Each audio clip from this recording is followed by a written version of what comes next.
బత్తుల ప్రభాకర్ ఎక్కడ అసలు ఇంకా దొరకని మోస్ట్ వాంటెడ్ ఆచూకీ బత్తుల ప్రభాకర్ కోసం 15 బృందాలు వేట కొనసాగిస్తున్నాయి. డ్రోన్ల సాయంతోనూ వెతుకుతున్నారు పోలీసులు. ఏపీ తెలంగాణలోనూ తనిఖీలు చేస్తున్నారు. సోమవారం రాత్రి తప్పించుకుపోయాడు ప్రభాకర్ పై దాదాపు ఇప్పటికే 80 కేసులు నమోదయ్యాయి. Most wanted criminal Battula Prabhakar కోసం వేటైతే కొనసాగుతోంది ముమ్మరంగా. పోలీసుల నుంచి చేతికి బేడీలతో పారిపోయిన అతడి ఆచూకీ ఇంకా లభ్యం కాలేదు. ప్రభాకర్ కోసం మొత్తం 15 పోలీసు బృందాలు గాలిస్తున్నాయి. రాజమండ్రి పరిసరాల ప్రాంతాల్లో తీవ్రంగా గాలిస్తున్నారు పోలీసులు. కానీ ఇప్పటి వరకు కూడా బత్తుల ప్రభాకర్ ఎక్కడున్నాడు అని కనుక్కోలేకపోతున్నారు పోలీసులు. అతడి జాడ తెలియకపోవడంతో ఆ ప్రాంతం నుంచి పారిపోయాడనే అనుమానం అయితే ప్రస్తుతం వ్యక్తమవుతోంది. దీంతో డ్రోన్ల సాయంతో కూడా వెతుకుతున్నారు. ఏలూరు, కృష్ణా, ఎన్టీఆర్, కాకినాడ, కోనసీమ జిల్లాల్లో గాలిస్తున్నారు. అటు తెలంగాణకు పోలీసుల బృందాలను పంపించారు. ప్రభాకర్ సన్నిహితులు, స్నేహితులను విచారిస్తున్నారు. అతను పరారైన రోజు హైవేపై ఉన్న వాహనాలు మరియు సీసీ ఫుటేజ్లను అయితే పోలీసులు పరిశీలిస్తున్నట్లుగా మనకైతే సమాచారం అందుతోంది. చిత్తూరు జిల్లాకు చెందిన బత్తుల ప్రభాకర్ మీద తెలుగు రాష్ట్రాల్లో సుమారుగా 42 కేసులు నమోదయ్యాయి. ఇక తమిళనాడు, కర్ణాటక, కేరళ రాష్ట్రాల్లోనూ మనోడిపై 44 కేసులున్నాయి. 7 నెలల క్రితం ప్రిజం పబ్ లో పోలీసులు పట్టుకున్నారు. ఆ సమయంలో కూడా వారిపై కాల్పులు జరిపి పారిపోవడానికి ప్రయత్నించినా అతను అదుపులోకి తీసుకున్నారు. తర్వాత వివిధ కేసుల్లో కోర్టు రిమాండ్ విధించడంతో రాజమండ్రి సెంట్రల్ జైల్లో శిక్షణ అయితే అనుభవిస్తున్నాడు. అయితే బత్తుల ప్రభాకర్ తో పాటుగా మరో 2 గంజాయి నిందితులను పోలీసులు సోమవారం ఉదయం విజయవాడ కోర్టుకైతే తీసుకెళ్లారు. కోర్టులో హాజరుపరిచిన అనంతరం సోమవారం రాత్రి తిరిగి తీసుకొస్తూ ఉండగా తూర్పుగోదావరి జిల్లా దేవరపల్లి మండలంలోని దుద్దుకూరు వద్ద బత్తుల ప్రభాకర్ తప్పించుకొని పారిపోయాడు. బత్తుల ప్రభాకర్ తో పాటుగా మరో 2 నిందితులను ఓ ఎస్ఐ, 2 ఎస్కాట్ సిబ్బంది తరలిస్తున్న సమయంలోనే బత్తుల ప్రభాకర్ తప్పించుకొని పారిపోయాడు. 2 నిందితుల చేతులకు సంకెళ్లు వేసిన పోలీసులు బత్తుల ప్రభాకర్ 2 చేతులకు కలిపి సంకెళ్లు వేసినట్లుగా తెలిసిందే. అయితే దుద్దుకూరులో రహదారి పక్కన ఉన్న హోటల్ వద్ద వాహనం ఆపారు. ఈ సమయంలోనే మూత్రం వస్తుందని బత్తుల ప్రభాకర్ పోలీసులకు చెప్పాడు. దీంతో ప్రభాకర్ కుడి చేతి సంకెళ్లను పోలీసులు తొలగించారు.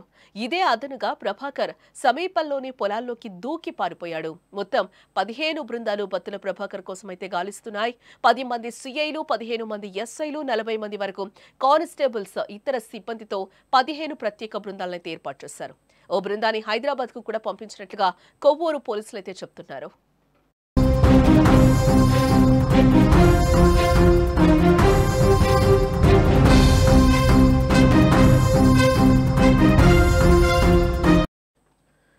పది చోరీల్లోనే 3 కోట్లు దోపిడీ చేశాడు.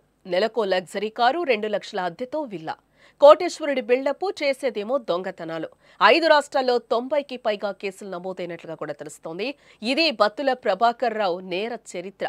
నేరం ఎలా చేయాలో స్క్రిప్ట్ రాసుకుని సీసీ కెమెరాలకు దొరకకుండా జాగ్రత్తలు పడుతూ ఉంటాడు ఇతగాడు.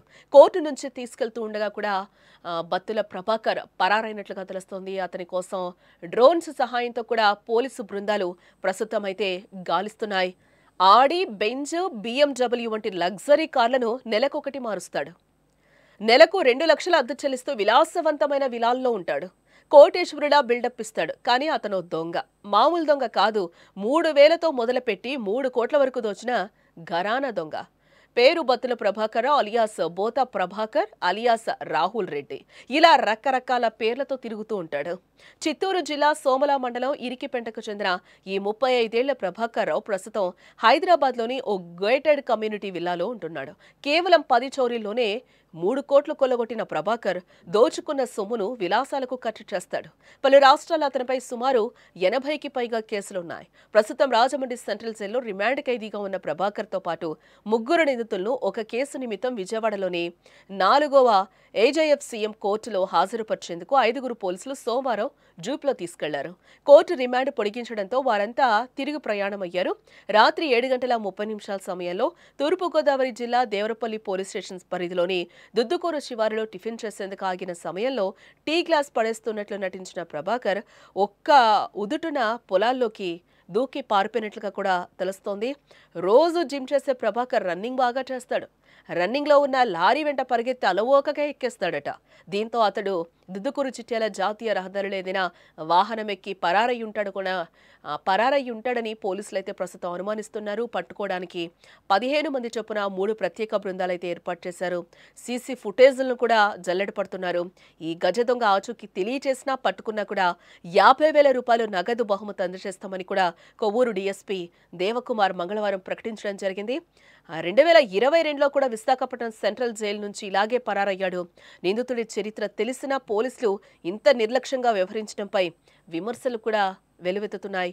చోరీల ద్వారా 33 కోట్లు సంపాదించి ఆ తర్వాత గోవాలో సెటిల్ అవ్వాలని కూడా నిర్ణయించుకున్నాడు. నేరం చేదలుచుకున్న చోటును 1 నుంచి 3 నెలల పాటు పరిశీలిస్తాడు. పక్కా లెక్కలతో దొంగతనం చేస్తాడు.